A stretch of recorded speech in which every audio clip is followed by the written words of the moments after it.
ஸ்தோத்திர பிரியா அப்படிங்கிற நாமாவளி வரும்பொழுது எல்லாரும் தானே ஸ்தோத்திர பிரியா, அம்பாளை ஸ்பெசிபிக்கா ஸ்தோத்திர பிரியான்னு சொல்லுவானே அப்படின்னு கேட்கும்போது வாத்தியார் விளக்கம் சொல்லுவான்னு சொல்லியிருக்கேன். நாமெல்லாம் நம்மளை பத்தி இல்லாதது சொல்லும் போதுதான் ரொம்ப சந்தோஷப்படும். இல்லை இருக்கிறதா ஒன்றும் இருக்காது. இதான் சொல்லியிருக்கேன். செலிப்ரேஷன் ஃபங்க்ஷனு, இந்த ஃபேர்வெல் மீட்டிங்லாம் போனோம்னா அது வரைக்கும் எல்லாம் வச்சுட்டு இருப்போம். நம்பர் 2 நம்பர் 1 வச்சுட்டே இருப்பார். ஆனால் நம்பர் 1 மட்டும் ரிட்டையர் ஆகிறாருன்னா இன்னைக்கு ஃபேர்வெல் போது பார்த்தேன்னா இந்த 1 வெயிட் பண்றதுல முதல் ஆளா நம்பர் 2 தான் இருப்பார். இதெல்லாம் பொய்யான விவகாரங்கள்ல நிறைய பார்த்துட்டோம். அதனால அந்த மாதிரி ஸ்துதி பிரியா நாமலாம். அம்பாளுக்கு என்ன சந்தேகம் அப்படின்னு கேட்டா, தன்னை புரிஞ்சுக்கானே அவன் சாதகன் தன்னை இப்படிப்பட்டவள் தெரிஞ்சுட்டானே அப்படின்ற ஸ்தோத்திரத்தினால பிரியம் அடிச்சிருக்காங்க. ஏன்னா அததான் அவன் ஆசைப்படுறான். பவானி தொந்தாசை இத்தியாதி சௌந்தரலகரி ஸ்லோகத்தை சொல்லும் பொழுது மற்றவாள்லாம் கேட்காத இவன் நான் நீயாக ஆகக்கடவேன்னு பிரார்த்திக்கிறானோன்னு சொல்லிட்டு அவனுக்கு சிவ சாயுத்திய பதவியை கொடுக்கறதுக்கு ரெடியா இருக்காளாவும். அதனால அவளுக்கு ஏன் ஸ்தோத்திர பிரியான்னு பேர் வந்ததுன்னா நம்மள மாதிரி ஸ்தோத்திர பிரியம் இல்லை. ஆஹா, நம்ம பத்தினதான தத்துவத்தை தெரிஞ்சுட்டானே அவன். ஏன்னா அதுதான் வாழ்க்கையினுடையதான இலக்கு. அம்பாளை தெரிஞ்சுக்கணும், அம்பாளுடையதான ஸ்வரூபத்தை நாம அனுபவிக்கணும். இதைத்தான் ஸ்தோத்திரங்கள் எல்லாம் ஸ்ருதிகளும் ஆச்சாரங்களும் பலவிதமான புத்தகங்களும் அதுதான் சொல்றது. இத்தனை சொல்லியும் புரிஞ்சுக்காம இருக்காளே அப்படின்னு துக்கப்பட்டு இருக்காவோ, அதை ஒருத்தன் தெரிஞ்சு வந்துட்டான் அப்படின்னு சொன்னோடனே அவளுக்கு பெரிய சந்தோஷம். ஏன்னா அதை தெரிஞ்சதுனால்தான் இப்படிப்பட்டதான ஒரு வாக்கியத்தை சொல்லுவான். இல்லைன்னா மித்யா ஜெகத் அதிஷ்டானான்னு ஒரு நாமாவளி சொல்லுவார் அழகிரிவர் அகத்தியருக்கு. அப்ப அதனால சித்தாந்தோக்தி அன்னைக்கே பார்த்தோம். ஸ்தோத்திரங்கள் 6 வகைப்படும். என்னன்னா நமஹா, ஆசி, சித்தாந்தோக்தி, பிரார்த்தனா இத்தியாதிகள் எல்லாம். சித்தாந்தோக்தின்னு என்ன சொன்னா தத்துவத்தை தெரிஞ்சுட்டாங்க. அதுதான் அம்பாள் ஆசைப்படுறது. எல்லாத்தையும் கொடுத்து பெரிய சத்காரியங்கள் எல்லாம் கொடுத்து பெரிய மகான்கள் எல்லாம் பிறக்க வச்சு பெரிய பெரிய மகத்தான புத்தகங்கள் எல்லாம் எழுத வச்சு நம்மளெல்லாம் வாசிக்க வச்சிருக்காங்கன்னா எதுக்கு அப்படின்னா தத்துவத்தை நாம தெரிஞ்சுக்கணுங்கிறதுனால பண்ணிட்டாங்க. அதை தெரிஞ்சுட்டு ஒருத்தன் பதில் சொல்றான் அப்படின்ன உடனே ஆஹா, அதுக்கான முடிவு கிடைச்சு போச்சு, அவனுடைய சார்த்தக்கியம், அவனுடைய ஜென்மாவுடைய சார்த்தக்கியம் கிடைச்சு போச்சுன்னு அவளுக்கு சந்தோஷம். ஏன்னா ஒவ்வொரு குழந்தையும் உயர்ந்த நிலையை அடையணுங்கிறது தான் அம்மாவுக்கு விருப்பம். எந்த அம்மாவாக இருந்தாலும் வள்ளுவர் சொன்ன மாதிரி ஈன்ற பொழுதில் பெரிதுவக்கும் தன்மகனை சான்றோன் என கேட்ட தாய். ஒவ்வொரு அவளுடைய குழந்தைகளாக இருக்கக்கூடிய நாம ஒவ்வொருத்தரும் அம்பாளுடைய சாயுத்தியத்துக்காக போயிட்டோம், அவளுடைய தத்துவத்தை உணர்ந்துட்டோம் அப்படின்னு சொன்னா அவளை போல சந்தோஷப்படக்கூடியவா யாரு? அப்படிப்பட்ட ஸ்தோத்திர பிரியா.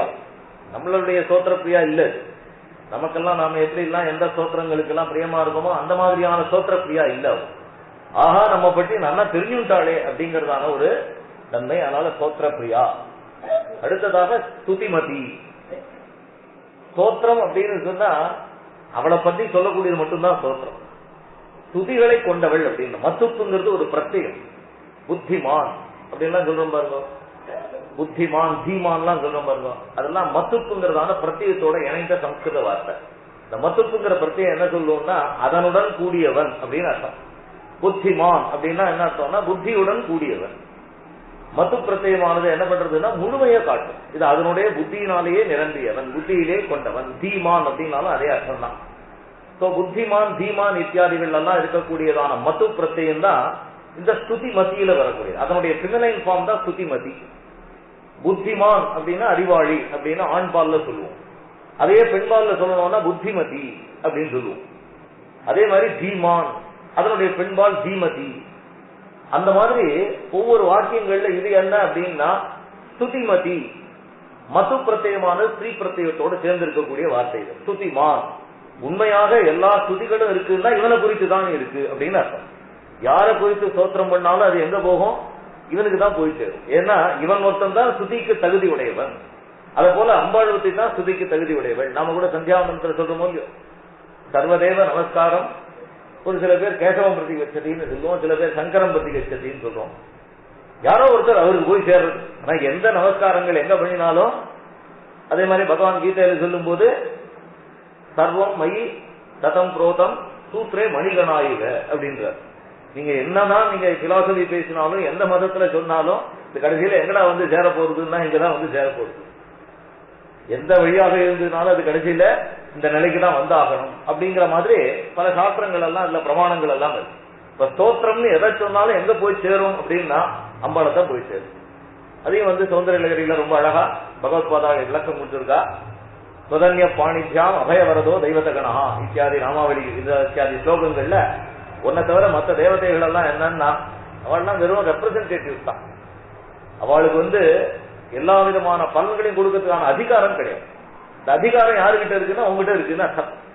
அதனால்தான் தொதன்ய பாணித்யாம் அபயவரதோ தெய்வதகனஹா. பாணித்யாம் அபயவரதா சுவாமி வாத்தியார் சொல்லும் போது சொல்லுவார், கபாலீஸ்வரர் கோயில் எல்லாம் அலங்காரத்துக்கு போனோம்னா ஹஸ்தம்பாதம் வச்சு கட்டின சுவாமிடா அப்படின்றார். சுவாமிக்கு உற்சவத்துல எல்லாம் பிரம்மோத்சவத்துல எல்லாம் பாத்தீங்கன்னா எக்ஸ்ட்ராவா ஹஸ்தம் பாதங்கள் எல்லாம் வச்சு கட்டிப்பா பாருவா. அது போல இவாள்லாம் என்னன்னா அபயவரதம் வரத ஹஸ்தம்லாம் வச்சுட்டு இருக்காளே தவிர உண்மையான அபயத்தையும் வரதத்தையும் தரக்கூடியவர் யாருன்னா அவதான். இவாள மத்த பேர்லாம் என்னன்னா வெறும்னா கையாலையும் காலாலையும் அபயம் வரதம்னு காட்டிட்டு இருக்காளே தவிர உண்மையான அபயமும் வரதமும் யார் தர முடியும்? நீதான் தர முடியுங்கிறது தான் சொந்த நிலகிரியில பகவத்பாதா சொல்லும் போது தொதன்ய பாணித்யாம் அபயவரதோ தெய்வத்தகனா இத்தியாதில கடைசியில என்னன்னா தவகி கரண உயவ நிபுணவ் அப்படின்னு சொல்லிட்டு எதுவுமே வேண்டாம் உன்னுடைய பாதம் இருந்ததுன்னா எல்லாம் கடிச்சு உண்டான்னு. அந்த மாதிரி ஸ்தோத்திரம் அப்படின்னு ஒண்ணு இருக்குன்னாலே அது யாரை குறிச்சு இருக்கும்னா இவ்வளவு குறிச்சுதான் இருக்கு. இதை தவிர வேற ஒண்ணுத்தினால ஸ்தோத்திரமாக இருக்க முடியாது. அதாவது ஸ்தோத்திரத்துடன் கூடியவள் அப்படின்னு. ஆனா எங்க வாத்தியார் ரொம்ப ஸ்லாகமா சொல்லக்கூடியதான ஒரு வாக்கியம் இதுக்கு என்ன அப்படின்னு கேட்டா ஸ்துதி மதி ஈ அப்படின்னு பிரிக்கணும்னு பகவத் எழுதுறார். பாஸ்கராச்சாரியரும் அதுக்கான விளக்கம் கொடுக்க அதைத்தான் ரொம்ப ஸ்லாகியமா எங்க வாத்தியார் சொல்லுவார். ஸ்துதி அப்படின்னா ஸ்துத்யா யார ஸ்தோத்திரம் பண்ற காரணத்தினால மதி நல்ல ஞானம் வரும், ஆத்ம ஞானம் வரும். ஈ அப்படின்னா ஐஸ்வர்யம் அர்த்தம். ஈங்கிறது லட்சுமி பீஜம்.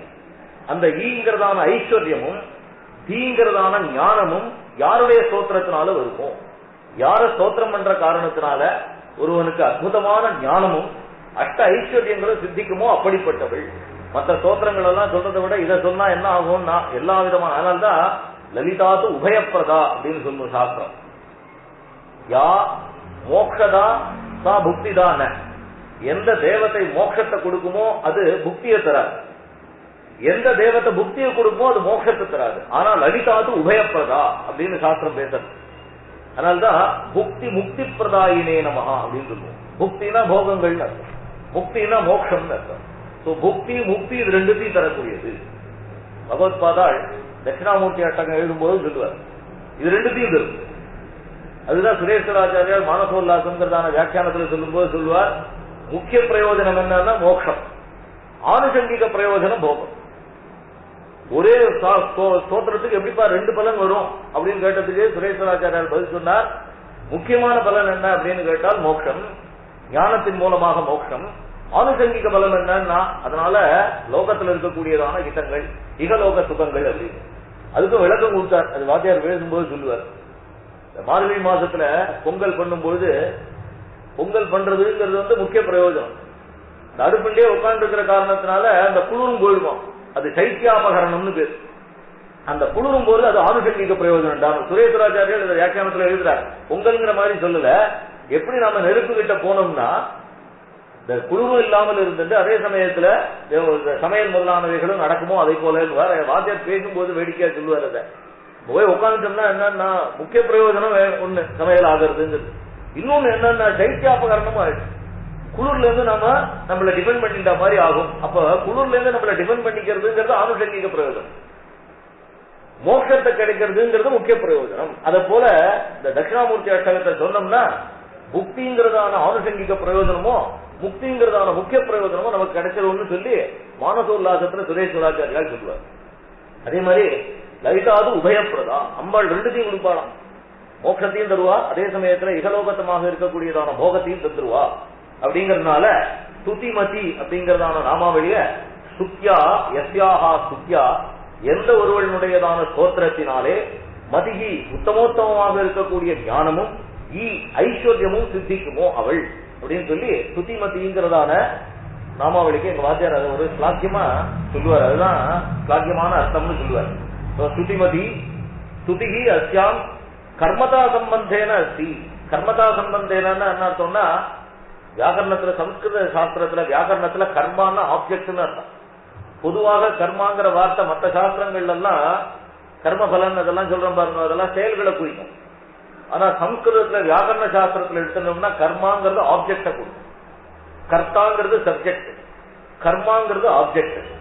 அகம் பலம் காதாமி அப்படின்னு சொல்றேன்னு வச்சுக்கோங்க, நான் பழத்தை சாப்பிடுகிறேன் அப்படின்னு வரும்பொழுது அகங்கிறது கர்த்தா, பலம்ங்கிறது கர்மா, காதாமிங்கிறது கிரியாபதம்னு சொல்லுவோம். அதை சம்ஸ்கிருதத்துல வியாக்கரணத்துல மட்டும் கர்மாங்கிற சப்தத்துக்கு செயல்கிறதான அர்த்தம் கிடையாது. மற்ற சாஸ்திரங்கள் எல்லாம் கர்மா கர்மானா என் பூர்வ ஜென்ம கர்மா சொன்னோம்னா நம்ம செயல்கள்னு வரும். ஆனா வியாக்கரண சாஸ்திரத்துல மட்டும் கர்மான ஆப்ஜெக்ட்னு அர்த்தம். கர்மதா சம்பந்தேன அப்படின்னா என்ன அர்த்தம்னா, தோற்றமானது யாரை குறித்து இருக்கிறதோ, எது ஆப்ஜெக்டாக இருக்கோ இல்லையா. நான் துதிக்கிறேன், யாரை துதிக்கிறாய் அப்படின்னு கேட்டா அம்பாளை துதிக்கிறேன். அப்ப அம்பாளுங்கிறது ஆப்ஜெக்ட். தமிழ்ல அதை பயனிலை அப்படின்னு சொல்லுவோம்.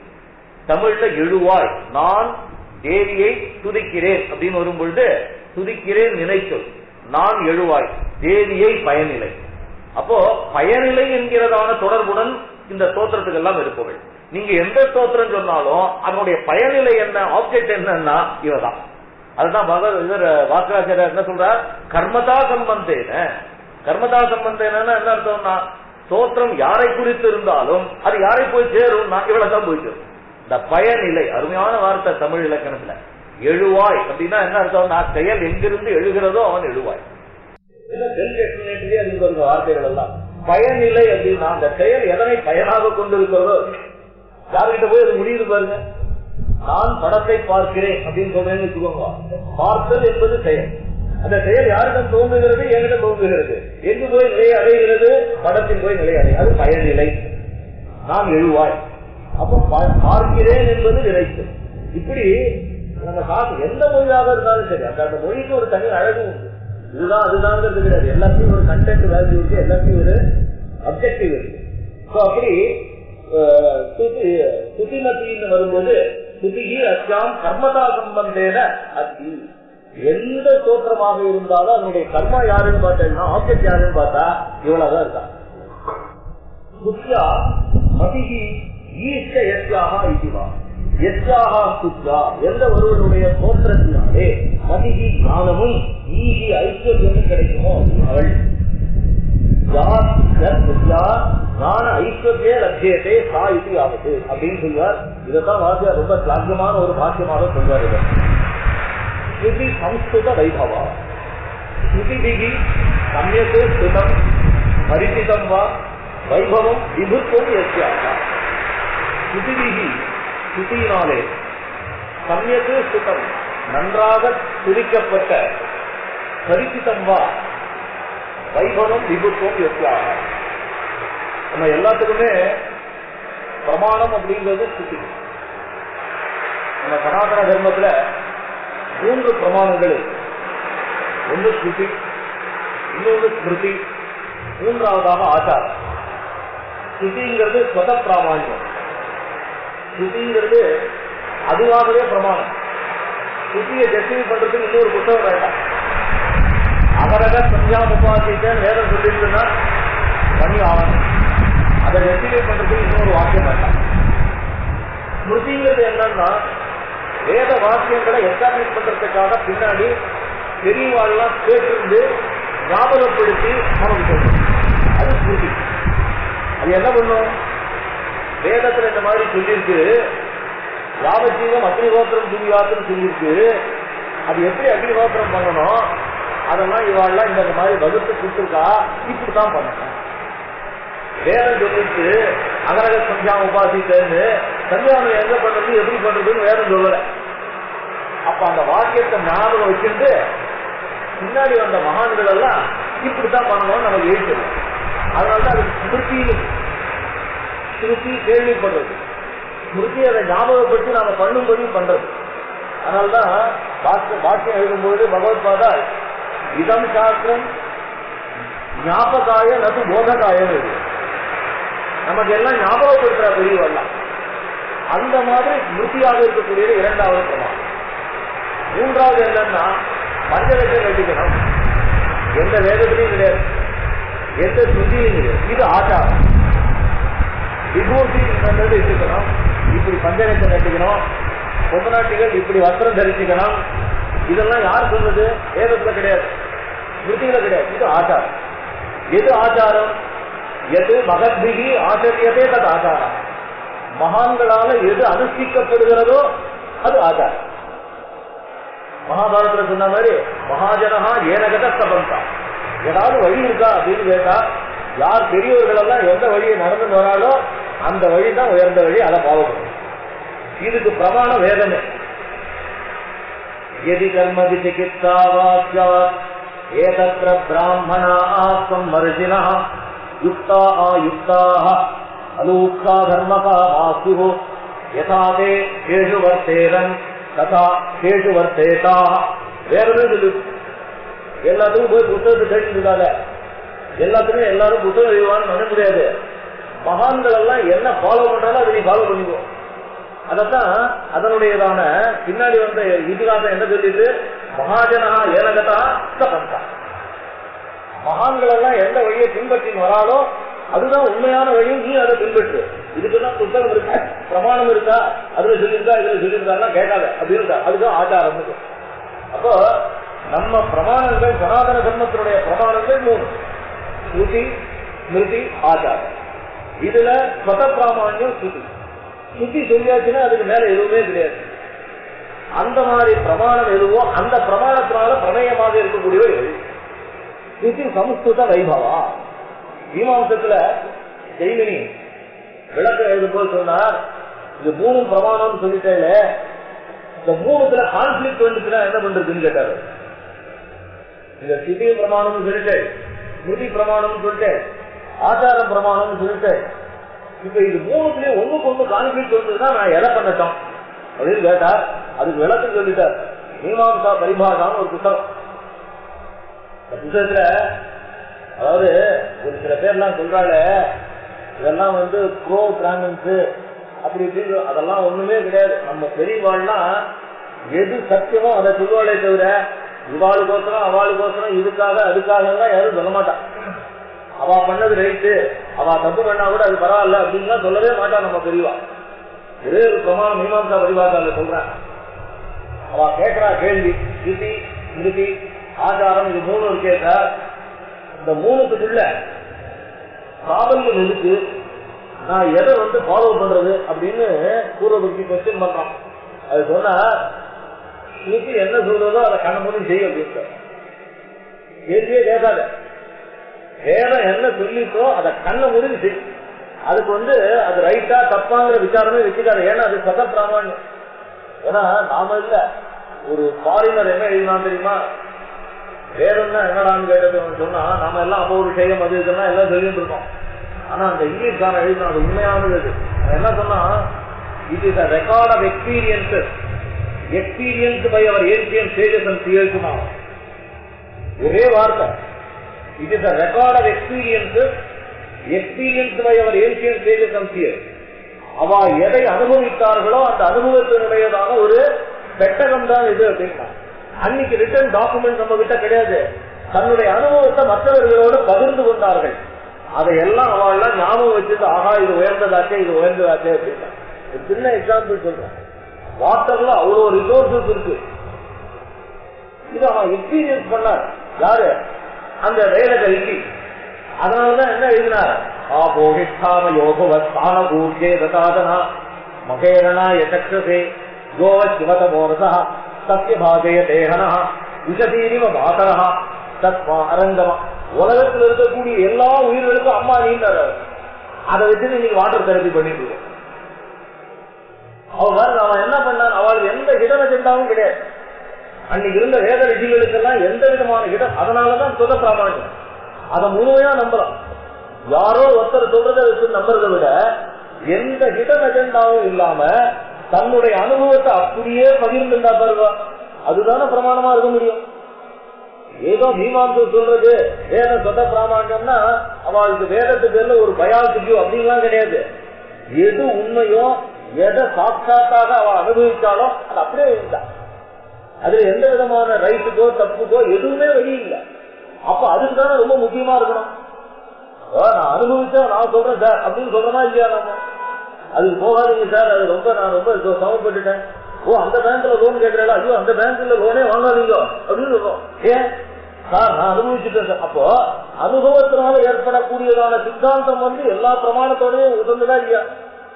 அப்ப வேதம் ஏன் உசந்தது அப்படின்னு கேட்டால், வேதம் வந்து அனுபூதி சித்தமான வாக்கியம்.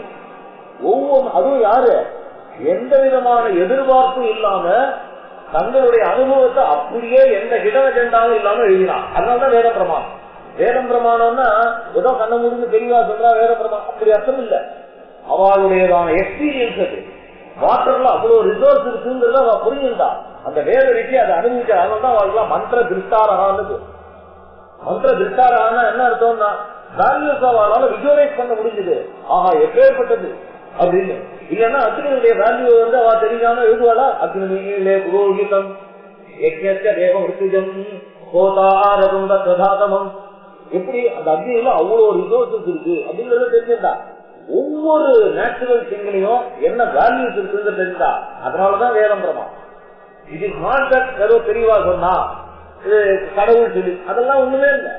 It is a record of experiences experienced by our ancient sages and seers for whom there is no hidden agenda.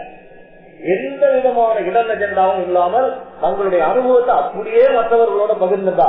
ஆகவே அந்த அனுபூதி சித்தமான வாக்கியம் அப்படித்தான் இருக்கிறது. இதெல்லாம் அகம் பிரம்மாஸ்மி நமக்கு உபதேசம் இல்ல, அவ அனுபவிச்சிருக்கா. ஒவ்வொரு வார்த்தையும் அயமாத்மா பிரம்மா சத்தியம் ஞானம் அனந்தம் பிரம்மா எல்லாம் என்ன வாக்கியம்?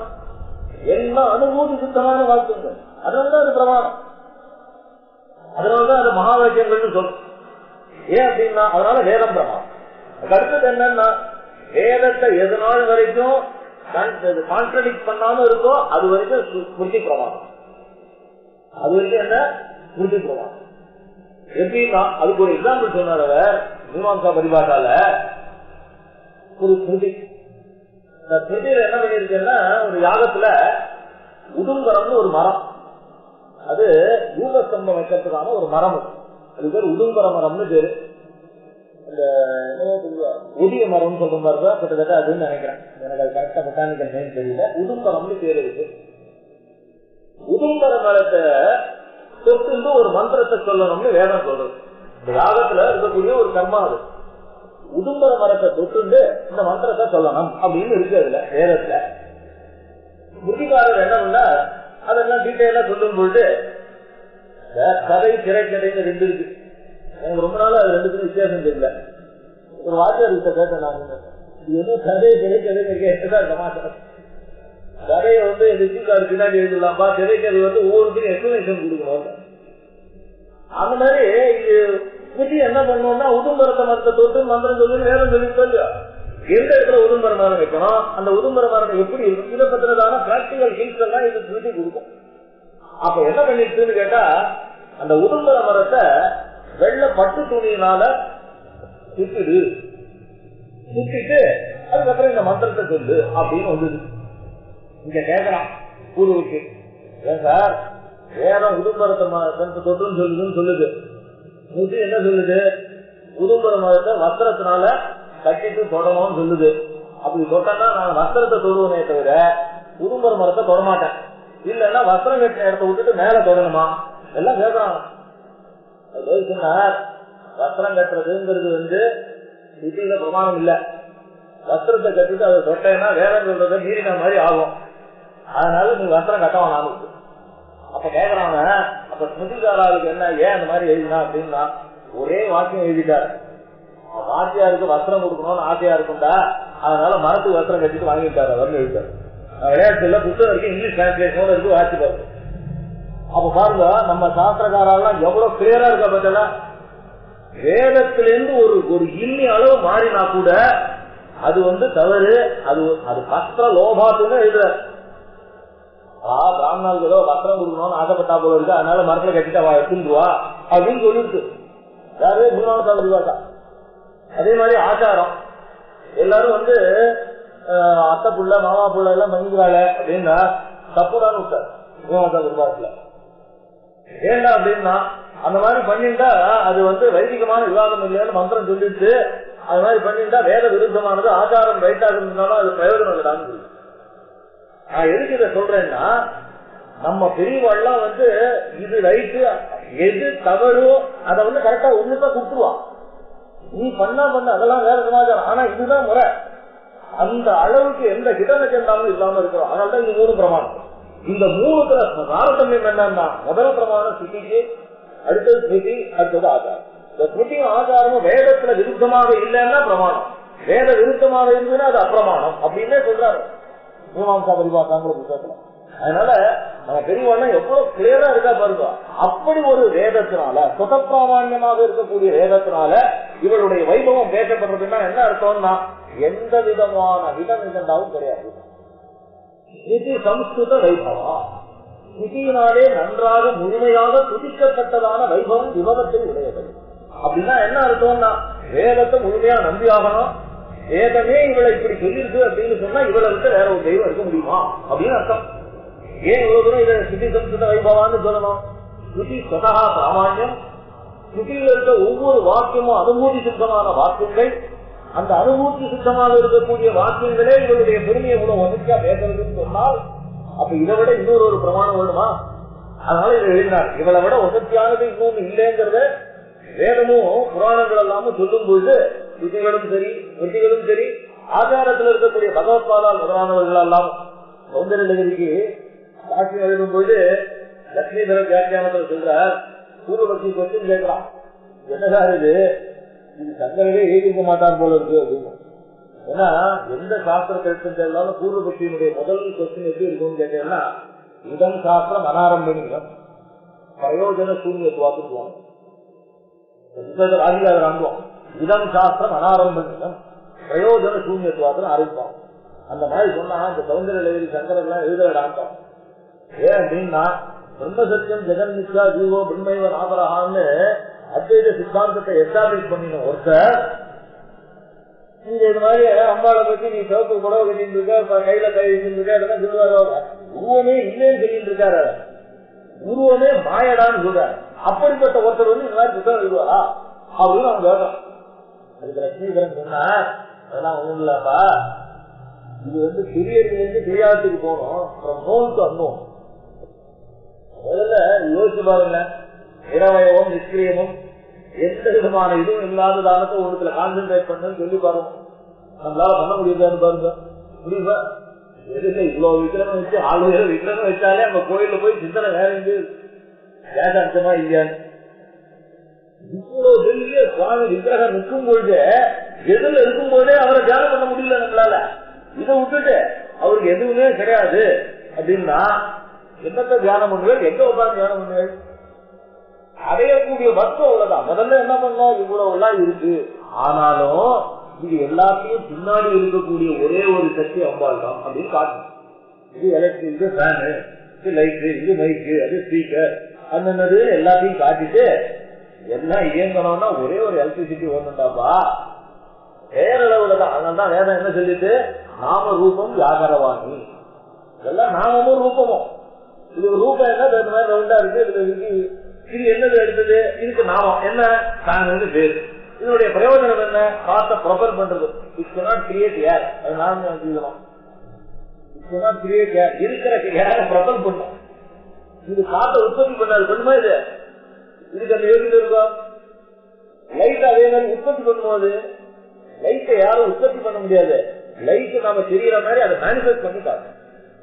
அது வெளியிடும் போது அந்த வெளிச்சத்தை கிரியேட் பண்ண முடியாது. யோசிச்சு பாருங்க, காத்தை இது கிரியேட் பண்ண முடியாது. இது என்ன பண்ணும்னா, இருக்கிற காத்தை ஒருமுகப்படுத்தி நமக்கு ப்ரொபல் பண்ணும். இது வந்து ப்ரொபல்லிங் வேற, இது நாட் கிரியேட்டிங் எனி வேற. இவைகளுக்கெல்லாம் கோலம் வந்துட்டு, இதெல்லாம் என்னது, நாம ரூபம் கிரியேட். இதுக்கு ஒரு பேரு, இதுக்கு ஒரு ரூபம், இதுக்கு ஒரு கிரியேட், இதுக்கு ஒரு ஸ்பெசிபிகேஷன். இந்த சைஸ் இப்படிதான் இருக்கணும், இந்த ரெக்கர் இப்படி இருக்கணும், இல்லன்னா காத்து வராது, அந்த பக்கம் போகும் காத்து. யோசிச்சு பாருங்க, இதுல ஒரு ஷேப் கரெக்டா இல்லைன்னா காத்து இப்படி வராது, அந்த பக்கம் போகும். உள்ள இருக்கிறத வளர்ச்சி விட்டுருங்க பார்ப்போம். அப்ப என்னாச்சு, ஒரு கிரியை, அதுக்கான ஒரு ரூபம், அதுக்கான ஒரு பேர். ஆனா இது எல்லாம் என்னன்னா பொம்மை தான். எப்போ இந்த எலக்ட்ரிசிட்டிங்கிற ஒண்ணு இது உள்ள வர வரைக்கும், அதுதான் சிவசக்தியாயுக்தா எது பவதி சக்த பிரபவிக்கும் நதே தேவம் தேவஹா நகது குசலஹா சந்திதுமதி. இந்த மேட்டர் இது பாருங்க, இதுதான் சிவஹா. நாம ரூபம் இதெல்லாம் பின்னாடி இருந்து இயக்கக்கூடியதான கைனட்டிக் எனர்ஜி இருக்க அதுதான் என்ன அம்பாள். இததான் சிவஹா சத்யாயுக்தா எதிபவதி சக்த பிரபவிதம் நதே தேவம் தேவஹா நகலு குஜரஹா ஸ்பந்திதுமது. இது எவ்வளவு பெரிய வேடா இருந்தாலும் உள்ளுக்குள்ள ஒண்ணும் இல்லைன்னா என்ன பண்ணும், இது வேடிக்கை வேணா பார்த்துட்டு இருக்கலாமே தவிர பர்பஸ் இருக்கோ. இதைத்தான் வேதமும் சொல்றது, இதைத்தான் நம்ம பெரியவாலும் சொல்லிட்டு இருக்காங்க. அப்ப நீங்க எதுக்கு இம்பார்ட்டன்ஸ் கொடுக்கணும், இதுக்கு இம்பார்ட்டன்ஸ் கொடுக்க. இப்ப நம்ம பண்ற தப்பு பாட்டல நம்ம எதுக்கு இம்பார்ட்டன்ஸ் கொடுத்துட்டு இருக்கோம், எதுக்கு இம்பார்ட்டன்ஸ் கொடுத்துருக்கோம், நாம ரூப கிரியைக்கு இம்பார்ட்டன்ஸ் கொடுத்துட்டு இருக்கோம். ஆனா இந்த நாம ரூப கிரியைகள் எல்லாம் பிரஜை. அப்ப எதுல கான்சென்ட்ரேட் பண்ணணும், நீ you have to concentrate on the kinetic energy which is really propelling it. But for that you can't even what you call enjoy the air which is propelled by this. அதான் வேதாந்தம். அது உனக்குள்ள இருக்குதா, நீ எதுக்கு கையும் காலையும் மூக்கையும் நாக்கையும் நினைச்சிட்டு இருக்க? இந்த கை காலு மூக்கு நாக்கெல்லாம் வந்து செயல்படுத்தக்கூடியதான சக்தி உனக்குள்ள ஒண்ணு இருக்கு. கான்சென்ட்ரேட். அதனால்தான் அந்த முக சமாராதனா அவக்குள்ள இருக்கக்கூடியதான சக்திய நீ வந்து பண்ணும்போதுதான் அதுல இருந்து வரக்கூடிய கைனட்டிக் எனர்ஜியை பண்ண முடியும். நல்லா சிந்திச்சு பாருங்க. எதனால் வரைக்கும் இந்த கைக்கு வந்து கைங்கிற பேரு, as long as it is acting. If it is not going to act, then what is the use of calling it as கை? யோசிச்சு. அப்ப நாம எதுக்கு முக்கியத்துவம் கொடுக்கணும், அம்பாளுக்கு முக்கியத்துவம் கொடுக்கணும். இதான் உலகத்துல சொல்றது. ஸ்ருதி சம்ஸ்கிருத வைபவா, ஸ்ருதி ஸ்வதப்பிராமான்யமாக இருக்கக்கூடிய அனுபூதி சித்தமாக இருக்கக்கூடியதான ஸ்ருதி வாக்கியங்கள் அவைகளே அம்பாளுடைய பெருமையை பேசுறதுன்னு சொன்னா இது மற்றதை பற்றி சொல்ல வேண்டிய அவசியம் என்ன அப்படின்னு அர்த்தம். அவ்வளவு பாரம்பரியமான அவ்வளவு திடமான ஒரு தன்மை உடையது. ஆகவே சோத்திரம்னா அவ்வளவுதான் பண்ணணும். அதனால்தான் பகவத்பாதால் என்ன சொல்றா, கதம் அகிருத புண்ணியா பிரபவதி. ஆகும் பண்ணலன்னா அவளுடைய பெருமையை தெரிஞ்சு முடியுமா? எரிவா பக்திமம் ஜென்மா அதவா சங்கர செய்யும். ஒருத்தனுடைய ஜென்மா இதுதான் கடைசி ஜென்மா, அவன் வந்து உத்தமோத்தமமான பதவி அடையணும்னு சொன்னா அப்பதான் அவனுக்கு அம்பாளுடையதான அனுகிரகம் கிடைக்குமா, அப்பதான் அவன் நம்மள அம்பாள சோத்திரம் பண்ண முடியுமா. அதைத்தான் பகவத்பாதால் கதம் அகிருத புண்ணியா பிரபவதி அப்படின்னு எழுதுறாரு. அந்த மாதிரி ஸ்ருதி சம்ஸ்கிருத வைபவா ஸ்ருதி விதி சமயத்து சுதம் பரிசிதம் வா வைபவம் விபுத்துவம் எஸ்யாகா. அதுக்கப்புறம் இன்னும் 2-3 வியாக்கியானங்கள் கொடுக்கிறார். சதுர்பா பரிசிதம் வைபவம் எஸ்யாகா இதுவா. இந்த ஸ்ருதிங்கிறது வந்து 4ங்கிற எண்ணிக்கையை குறிக்கக்கூடியது. பழைய காலத்துலாம் தெளிவாள்லாம் என்ன பண்ணுவா, எண்ணிக்கையெல்லாம் ஒரு சில சொற்களால சொல்லுவான். சூரியன் ஆகாசம் அப்படின்னா 0ன்னு அர்த்தம், நேத்திரம் அப்படின்னா 2ன்னு அர்த்தம், அக்னி அப்படின்னா 3ன்னு அர்த்தம், வேதம் அப்படின்னா 4ன்னு அர்த்தம். இந்த மாதிரி சொல்லுவா. பூதம் அப்படின்னா 5ன்னு அர்த்தம், ரசம் அப்படின்னா 6ன்னு அர்த்தம், கண்டம் அப்படின்னா 7ன்னு அர்த்தம், வசூன்னா 8ன்னு அர்த்தம், கிரகம்னா 9ன்னு அர்த்தம், பங்கினா 10ன்னு அர்த்தம். இதை போல ஒரு பரிபாஷாவை பழைய காலத்துல பயன்படுத்தணும்டா. அதுபடி ஸ்ருதி அப்படின்னா வேதம் அப்படின்னா 4ன்னு அர்த்தம். 4 விதமாக அனுபவிக்கப்பட்டதான வைபவத்தை உடையவை. சதுர்பா பரிசிதம் வைபவம் எஸ்யாகா. என்ன 4 விதமான வைபவம் அப்படின்னு கேட்டா, சாஸ்திரம் வந்து 4 புருஷர்களையும் அந்த 4 விதமான சக்திகளையும் சாஸ்திரம் பேசணும். ஒன்னு சரீர புருஷன், 2வது வேத புருஷன், 3வது சந்த புருஷன், 4வதாக மகாபுருஷன். 4 புருஷர்கள். இதுதான் இந்த நாமரூபத்தை பற்றினது. புருஷனாலே என்ன அர்த்தம்னா ஸ்டாட்டிக் திங்ஸ் அர்த்தம். It cannot move without the help of any kinetic energy அப்படின்னு அர்த்தம். இந்த 4 என்னன்னா சரீர புருஷன் கேட்கவே வேணாம். இந்த சரீரம் இதுக்குள்ள இருக்கக்கூடியதான ஒரு அம்சம். அதனால்தான் சிவா ஜெகநாதன் வந்து கடவுளை பத்தி பேசும்போது சொன்னார், அவருக்கு ஏன் கடவுள்னு பேரு அப்படின்னா, உள்ளிருந்து கடந்து செல்வதால் கடவுள் அப்படின்னாரு. எல்லாரும் இது என்ன ஆச்சுன்னா ஏதோ ஒண்ணு உள்ள இருந்து கடந்து போயிடுச்சு. அது வரைக்கும் தாத்தான இருந்தவர் இப்போ எப்ப எடுக்க போறேன்னு கேட்கறான். அப்ப என்ன ஆச்சுன்னா ஏதோ ஒண்ணு உள்ள இருந்து கடந்து போயிடுச்சு, அது கடவுள். உள்ளிருந்து கடந்து செல்வது எதுவோ அது கடவுள். அந்த மாதிரி உள்ளிருந்து கடக்கக்கூடியதான ஒரு விஷயம் அது வந்து சரீர புருஷன். அப்ப என்ன இது ஸ்டாட்டிக், இது உள்ள போயிட்டு இருக்கிற வரைக்கும் தான். அடுத்தது என்னன்னா சந்தோ புருஷன். சந்தஸ்னா அந்த ப்ரொசாடிக்கல் திங். அது என்னன்னா அது வெறும் எழுத்து மட்டும் இல்லை, அதனுடைய எதி அதனுடைய சொரங்கள் இதெல்லாம் சேர்ந்தாதான் அதனுடைய நீட்டத்து சொல்ற பாருங்க. தமிழ்ல பான்னு சொல்லுவோம், குரட்பா வெண்பா ஆச்சரியப்பா எல்லாம் சொல்ற பாருங்க. அதுக்குதான் ப்ரொசாடிக்கல். மூன்றாவதாக வேத புருஷன். வேதங்கிறதும் வெறும் வார்த்தைகள் மட்டும் இல்ல, அதுக்குள்ள ஒரு கைனடிக் எனர்ஜி. ஒவ்வொரு சப்தத்துக்குள்ளயும் ஒரு விதமான வேல்யூ. ஒரு ஒலியானது நம்மளுடையதான பலவிதமான இன்ஸ்பிரேஷனையும் பலவிதமான இன்ஃபுளுன்ஸையும் பண்ணும். இதெல்லாம் இதுதான் தந்திர சாஸ்திரத்தினுடைய ஆரம்பம். அதுக்கு ஒரு எக்ஸாம்பிள் சொல்றது உண்டு. ஒரு சில பேருடையதான குரல் நமக்கு ரொம்ப கேட்டுட்டே இருக்கலாம் போல. ஒரு சில பேர் அது எதுக்கு ஒரு பேசா இருப்பான், இவ்வளவு கஷ்டப்பட்டு தோணும். இந்த ஒலி அந்த ஒலி நம்மளை பாதிக்கக்கூடியதான தன்மை. ஒரு சில பாட்டுலாம் இருக்க பாடகர்களுடைய குரல் நம்மையே மறந்து இருக்கும். ஒருத்தருக்கு பிடிச்சது பிடிக்காதுங்கிறதுலாம் இல்ல, எல்லாருக்கும் பிடிச்சதா ஒண்ணு இருக்கும். நிச்சயமாக ஏதோ ஒரு குரல் இருக்கும், அது எல்லாருடைய மனதை மயக்கக்கூடியதாக இருக்கும். அது என்னது? அப்போ அது sound capable of influencing the person. அதை விட நாங்க ஒரு எக்ஸாம்பிள் சொல்றது உண்டு. வாத்தியார்னு சொல்லுவேன், இந்த வாத்தியார் நாங்கெல்லாம் சாக்குல போர்டுல எழுதுறோம்னு வச்சுக்கோங்க. ஒரு சில இடத்துல என்ன ஆகும்னா அந்த சாக்கு கிரீனும், அது நம்ம உடம்புலயே ஒரு மாதிரி ஒரு சிரிப்பு ஏற்படுது. எங்கேயோ வாத்தியாரு சாக்கு போர்டுல எழுதுறாரு, ஆனா அந்த மூலையில உட்கார்ந்து இருக்கிற ஒரு பையனுடைய உடம்புல அந்த ஹார்ட் வரும். இது எல்லாரும் எக்ஸ்பீரியன்ஸ் பண்ணிருக்கோம் சின்ன வயசுல. அது எப்படி வந்தது? அப்போ the sound is capable of influencing your physical body.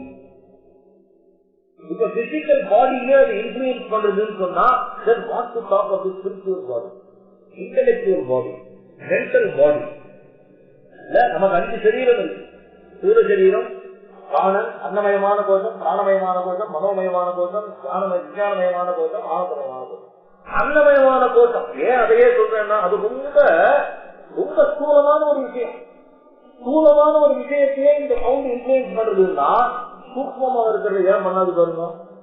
அதனாலதான் இப்ப எல்லாம் பாருங்க, கான்சென்ட்ரேட் பண்ண, மெடிடேட் பண்ண, புராணிக்கோ இருக்குது. அது எல்லாத்துலயும் என்னன்னா ஏதோ ஒரு சவுண்ட கொடுத்து உங்களை அந்த வெளியில இருக்கக்கூடியதை குறைக்கிறது. எல்லாருக்கும் ஒரே சவுண்ட் வராது, அது வேற விஷயம். அதனாலதான் மந்திரங்கள் மாறுபடுறது. எனக்கு ஒரு பீஜாட்சரம் சொல்லிருக்காரு எங்க வாத்தியார்னா, அதே வாத்தியார் இன்னொருத்தருக்கு இன்னொரு பீஜாட்சரம் சொல்லுவார். எப்படின்னா நமக்கு ஃபேமிலி டாக்டர் இருக்கிற மாதிரி எல்லாருக்கும் தலைவலிக்கு அனாசியம் கொடுக்க மாட்டாரு, கொடுப்பாரா? அந்த மாதிரி. அப்ப சவுண்டுக்கு ஒரு வேல்யூ, அது வேற. ஆனா அதுக்குள்ள சக்தியை கொடுக்கக்கூடியது இன்னொரு ஒரு எனர்ஜி. அதனால்தான் விஸ்தாரணேன பிராமணேன கடங்கோ Veda அத்தியேதவ்யா ஞேயஸ்ய. You have to visualize the concept. It's not mere recitation of Veda, but you have to understand the meaning and visualize the concept. But for that you cannot claim yourself that you are a Vedic scholar. அந்த மாதிரி வேத புருஷா. அடுத்தது என்ன? மகாபுருஷா. மகாபுருஷா தான் இந்த பிரகிருதி. இது பிரகிருதி என்ன பண்ணும்? அதாவது இருக்கு தார்மிட்டா, அதை இன்ஃபுளுயன்ஸ் பண்ணி ஆக்டிவா பண்ணக்கூடியது ஒரு எனர்ஜி, அதான் சக்தி. அதனால இந்த 4 புருஷன், இந்த 4 புருஷன் என்னுடைய ரூபத்துல அம்பாளை பிரார்த்தனை பண்றாரு. இதை கொண்ட அது எது சொல்றதுன்னா, பகு விருத்தோபனிஷத்துன்னு ஒண்ணு, 108 உபனிஷத்துல 107வது உபனிஷத்து. அவங்களுடைய வாக்கியத்தை எடுத்து சொன்னா, சத்துரு வியூக ரூபா அப்படின்னா. அதோடு மட்டும் இல்ல, இதுக்கு சக்திகள் 4. என்னென்ன சக்திகள் அப்படின்னா, பூர்வ புராணம் சொல்றது, சதஸ்ரஹா சக்தயா தேவியாக ஸ்வரூபத்தே விவஸ்திதாக அதிஷ்டான வசாத் தஸ்யாக சுருத்வம் முனிகுங்கமாக. அதிஷ்டான வசாத்து அது 4 சக்திகளாக பிரிக்கப்படுறது. அது என்னன்னு சொல்ற கேட்டுக்க போட்ட சாந்தி, வித்யா, பிரதிஷ்டா, நிவர்த்தி சாஸ்மிருதா.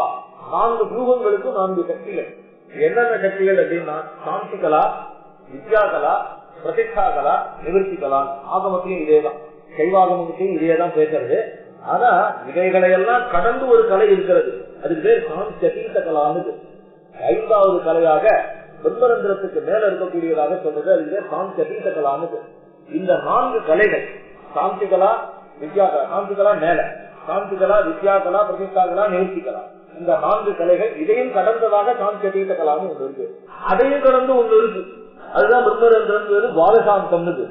துவாதசாந்தம்னா நம்மளுடைய தலையிலிருந்து 12 அங்குலம் மேல இந்த பாருங்க, இந்த நடு உச்சந்தலைன்னு சொல்றோமே, அதுல இருந்து 12 அங்குலம் மேல, அதனாலதான் பாலகாந்தம்னு பேரு. அப்படிப்பட்டதான சதுர்வியோகாதோ தேவியாக போச்சதே பரமேஸ்வரா அனையா பரமஹா தேவா ஆத்மானம் சமஸ்தே. பரமேஸ்வரனே இந்த 4 சக்தியினாலதான் ஆத்ம அனுபூதியை பெறுகிறார். அதான் கைனடிக் எனர்ஜின்னு அர்த்தம். சதுர்சித்வா தேவேஷு சதுர்மூர்த்தி மகேஸ்வரான்னு சொல்லி இந்த நாமரூபமாக இருக்கக்கூடிய 4 வியூகங்கள், அந்த கைனட்டிக் எனர்ஜி 4 சக்திகள், இவைகள் எல்லாம் இணைந்துதான் செயலாக்கம் அப்படிங்கிறது இந்த உலகத்துல நடந்துட்டு இருக்கு அப்படிங்கறத பத்தி கூர்ம புராணமானது பேசுறது. இதத்தான் இந்த சம்ஸ்கிருத வைபவா அப்படிங்கிற நாமாவளியினால சொன்னார். அடுத்தபடியாக மனஸ்வினி,